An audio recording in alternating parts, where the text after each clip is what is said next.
Welcome to the Man Cave Podcast with Dan Casper. Hey, I know we'll catch up on a little local sports a little bit later on, but I know I mentioned the first hour, but we got to give a huge shout out to Thomas Longbella. Yes. Right? I mean, I know it was rain shortened and such, but still, your first win on a PGA Tour sanctioned event, the Kia Open.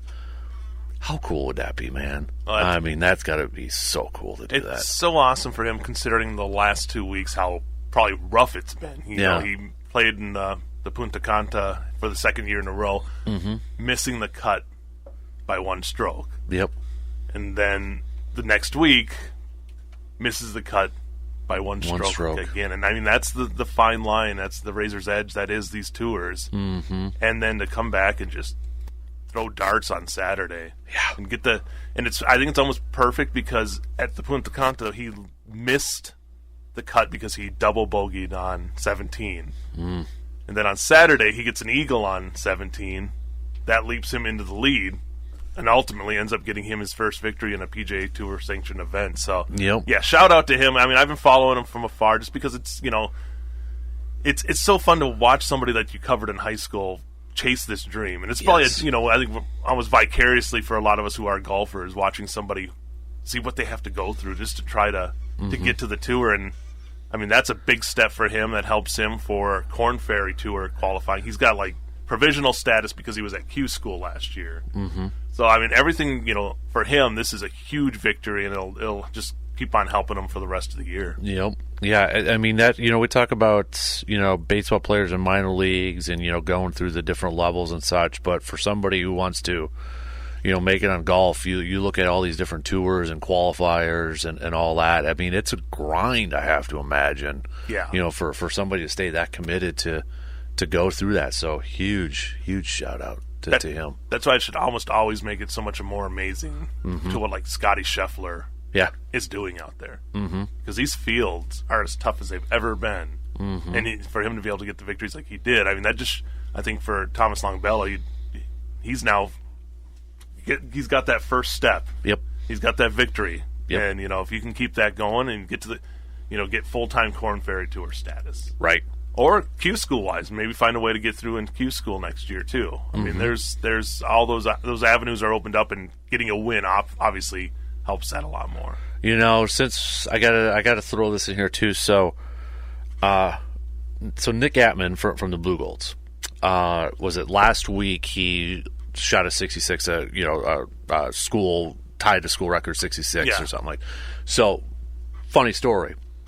Next day he came in to do our Rolling with the Golds podcast, which is actually going to air this Thursday. So we recorded it last week. It's going to air this Thursday. And Nick Hoven and I always have this joke, like whoever's on that pod gets a bump. You get the bump, the Blue Gold bump. Do you know what he did yesterday? No. Shot a 63 at the Bethel tournament. So he goes 66, he's getting all this attention. Good, yeah. I got a text from Nick. He's like, the bump is real. Nick Atman just shot a 63. And I'm like, you've got to be kidding me. And, you talk to that kid, he's just like, yeah, whatever, And I'm like, no, this was when he shot a 66. I'm like, no, you could break. He's like, it's just, to me, the mental side of golf. Yeah. To be able to have that mindset. Well, there's probably always that mindset. He shoots a 66, and you've probably been there when you shoot like a 80, and you feel like you can. Yeah, I mean, that could have been a better round. Like, I'm sure when it's a 66, he's like, there's 3-4 shots. He's thinking like, man, if that would have went in, I could have done more. So it really is that one of those. You're almost never satisfied. Yeah. And again, this is coming from me, an amateur at best golfer. That when you have a good round, you always think there's a way to get a better round, and it's got to be that way with the pros. I got to assume that they're never saticfied with what's going on. There was we were talking because it was him and was it? I'm blanking on it. You listen on Thursday, but he was a good quote. Like one of his swing coaches said, the mindset is, well, you're supposed to shoot under par. So that's the mentality they have. So when they do shoot under par, it's like, well, that's what I was supposed to do. And I'm like, I wish I had that mentality. Yeah, I know. It's like, one time. Right? I'm still waiting for that one time. So. Yeah. It was Carson. Carson Brock, I believe. So, but yeah, It was, when Hovind texted me yesterday afternoon, he's like, yeah, you shot 63. I'm like, you got to be kidding me. I said words that I can't say right now. I'm like, it's 63? Yeah. 63. For anybody who doesn't golf, 63 is like freaking fantastic. Yeah, exactly. And it makes Justus and I we're shaking our heads right now. Like, I can't even imagine getting a 63 unless it was a par 31 9-hole course. Right. And I think, like, that's the thing about golf is, of any sport, I think it's the one that maybe there's more people still actively doing it at different ages than almost any sport. Yeah. I mean, there's probably more. There are some probably out there, but I think golf's right there with, like, hey, there's tennis maybe too, you know. But with golf, like, you can kind of relate to almost anything golf-wise because you're still out there doing it. Yep. Whereas, like, if I watch, LeBron out on the basketball court, I'm like, I haven't been able to do anything even remotely like running the lane in so many years. So yeah, I think that's why. So that's why it's like watching Thomas Lumbella have the success that he had. I think really resonates with a lot of people around here because this is somebody you've watched grow up. Yep. And the struggles too. And for him to overcome those struggles and get the victory, that's just great. Yep. It really is. It is. So shout out to a couple of local golfers for a fantastic weekend. Yes, indeed. Oh man. You are our inspiration every time we try to go out in the court. They did admit too, those two guys don't want to give away the whole podcast. They're like, yeah, we're not playing. Our golf games are probably gonna not be as good because I mean, golf is such a repetition thing too. If you don't play as much as those guys are like every day, it does take a little bit of a hit. It does go down a little bit. I mean, I think this winter was an example of just being able to actually get out and do stuff. And I mean, just speaking as an amateur, it helped my game a ton. Like I rebuilt my swing basically over the winter, which I would have never been able to do in a normal winter around here. Right. So when you get out there, you're like, okay, this doesn't feel foreign. Because I remember those days where you wouldn't touch a club for 3 or 4 months. Yep. So you'd stop in October, and then March comes around, and it's like, okay, let's go back out and try to, and you'd just be like, muscle memory's not there. Right. And that muscle memory's so big when it comes to golf. So yeah, those guys out there every day grinding and grinding and grinding. And I think that's why you see a lot of those golfers too. Once you have kids, it becomes tougher because you're not able. Your focus changes. Yes. Whereas you're just right there staring. Golf is everything. Yep. It can't be everything anymore because life interferes. So that'll be interesting. I think it'll be interesting. I think Scotty Scheffler will be fine, but it's going to definitely change your outlook on the game when the kids get involved. Yep, I agree. I know for Blue Gold wise, you got WEAU championships coming up for softball now. Their regular seasons are done. Baseball seasons are done. Yep. For the WEAU, we had track and field, outdoor track and field. Some WEAU shout out championships. to the Blue Gold continuing their run, and then now guys getting ready for nationals. Exactly. So high school wise, I mean baseball, BRC, and Clover Belts. We're kind of still close up there at that point. The BRC North taking the lead right now over Hudson, I believe, just by I think they're either tied or like this. But yeah, I mean it's been one of those.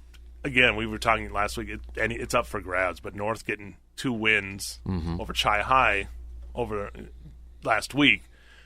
This week it's the intercity rivalry, so it's Memorial tomorrow, and then it'll be on Thursday as well. So 2 games at Carson at 6:00. So anybody interested in those games will be going on. So those will be fun to watch. Absolutely. And then shout out to Schrammick from Blair Taylor, the guy who threw the no-hitter. Yeah. And struck out, I think it was 21. And they had a combined 35 strikeouts in that game between Eliva Strum and Blair Taylor.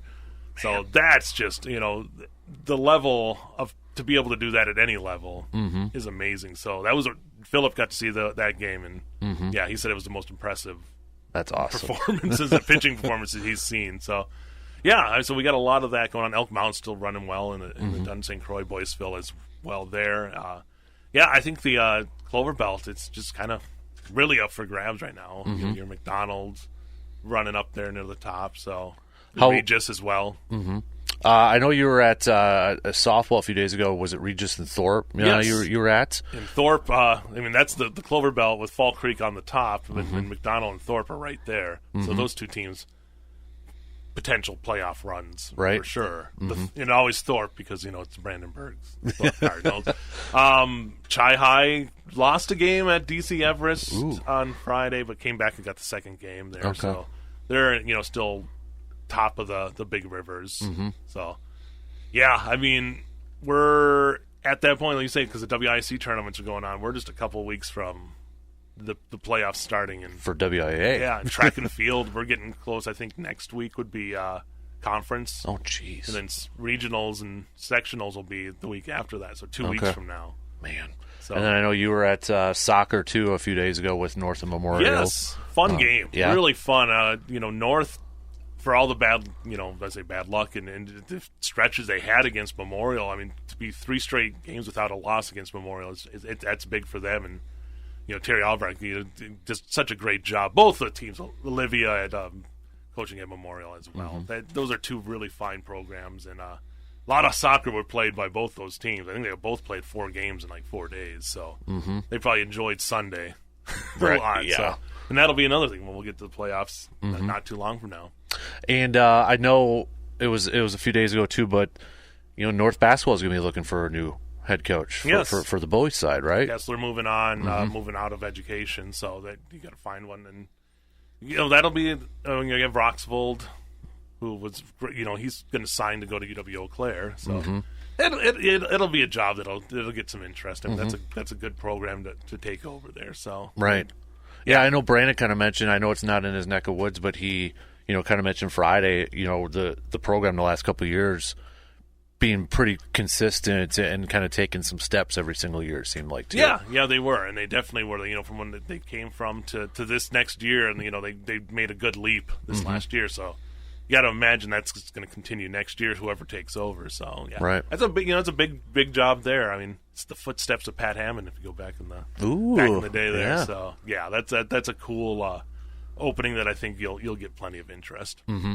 And I know last week too, I'll just kind of revisit it, but a lot of local talent signing to go elsewhere. I know you were covering some signings. Yes. I don't want to leave anybody out or anything like that, but I mean, was it on your Twitter? I think you said you almost had to bust out the panorama at Memorial. Yeah, at Memorial. Like this, they had the auditorium there, and I think it was 11 or 12 signings. Yeah. To have, and those events, and I could try to name everybody off, but it's going to be too hard. And we got one at North this week too. Tomorrow.